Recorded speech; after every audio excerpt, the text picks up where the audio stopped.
So hello everyone, in this audio class we will discuss the 20 most important questions and their answers from the chapter 6 Planning and Sustainable Development in Indian Context from the book India, People and Economy, NCERT Geography textbook for class 12. So these questions will be very much important for your upcoming KVS NVS Geography PGT interview. So let's get started with the question number 1. How would you explain the difference between sectoral planning and regional planning to an interview board? So, sectoral planning focuses on formulating and implementing development schemes for specific economic sectors like agriculture, irrigation, manufacturing or transport. Regional planning targets the holistic development of economically backward areas to reduce regional imbalances across the country.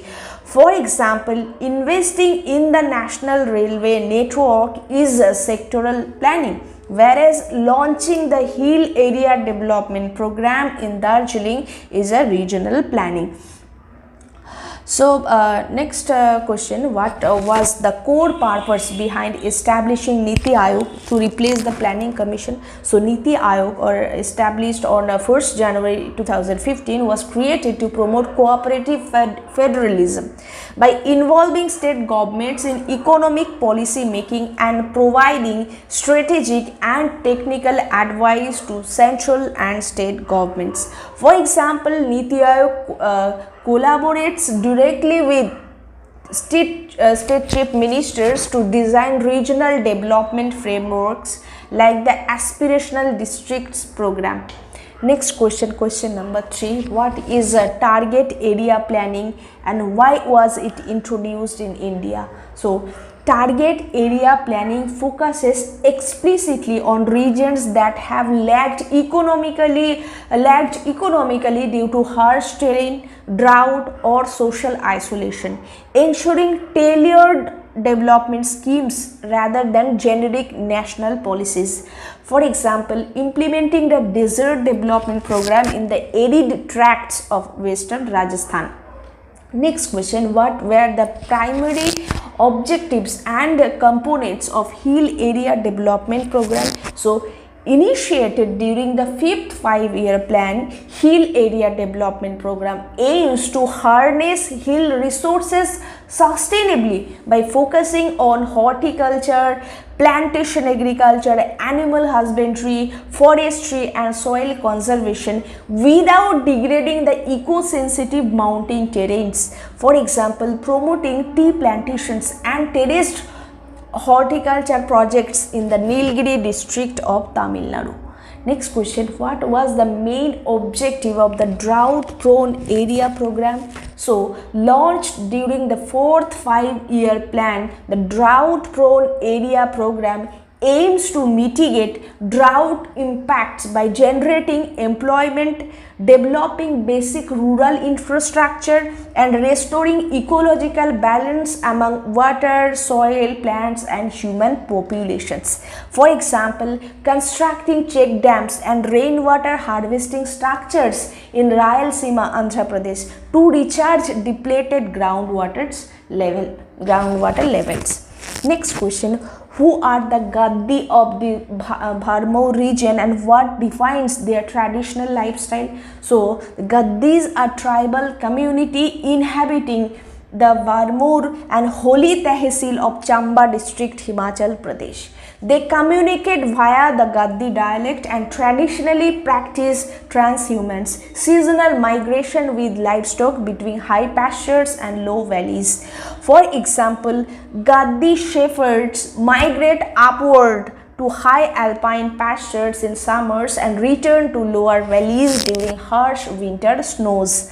Next question, how did the Integrated Tribal Development Project or ITDP transform the Bharmaur region? So designated under the 5th five-year plan in 1974, ITDP or Integrated Tribal Development Project prioritized transport, schools, healthcare, potable water and electricity, leading to higher literacy rates, improved sex ratios and a sharp decline in child marriage. For example, building all-weather roads and schools along the Ravi River Valley allowed tribal children in Bharmaur to access formal education.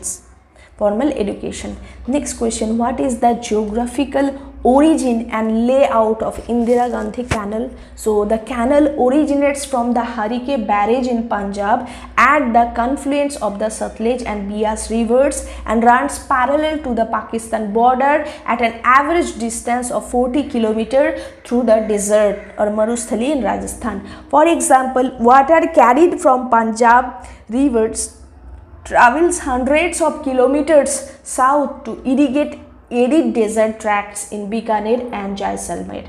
Next question, differentiate between stage 1 and stage 2 comment area of Indira Gandhi Canal. So stage 1 covers the northern districts of Ganganagar, Hanumangarh, Bikaner, and stage 2 extends farther south across Bikaner, Jaisalmer, Bharmaur, Jodhpur, Nagaur, Churu districts covering 14.10 lakh hectares of cultivable comment area.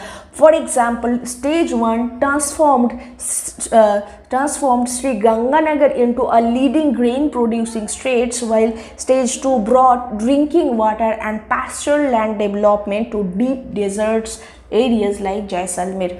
Next question, why is lift irrigation necessary in certain ports of Indira Gandhi Canal comment area? So lift irrigation is required in areas southeast of the main canal because the land slopes upward away from the canal bed, meaning water must be mechanically lifted using pumps against the natural slope. For example, the Bikaner lift canal mechanically pumps water to supply elevated agricultural fields and settlements. Next question, how has the cropping pattern changed in Rajasthan after the introduction of the Indira Gandhi Canal? So traditional drought resistant crops like gram, bajra, jowar have been replaced by commercial and water intensive crops such as wheat, cotton, groundnut and rice due to assured canal irrigation. For example, farmers in Ganganagar shifting from subsistence bajra farming to commercial American cotton and paddy cultivation. Next question, what severe ecological issues have emerged due to intensive canal irrigation in third desert? So intensive irrigation and excessive water use without proper drainage have caused severe waterlogging and soil salinization, turning fertile irrigated soils alkaline and unproductive. For example, while salt crust appearing on the low-lying farmland in stage 1 comment areas due to capillary action caused by waterlogging. Next question, define sustainable development as conceptualized by the Brundtland Commission. So as defined in 1987, WCED report Our Common Future, sustainable development is the development that meets the needs of the present without compromising the ability of future generations to meet their own needs. For example, harvesting groundwater at rates equal to or lower than its natural monsoon recharge rate so future generations have clean water access. Next question, how did international literature in the late 1960s and in 1970s raise global awareness about environmental sustainability? So books like Paul Ehrlich's The Population Bomb in 1968 and Meadows' The Limits to Growth in 1972 highlighted the environmental dangers of unchecked population growth and resource depletion.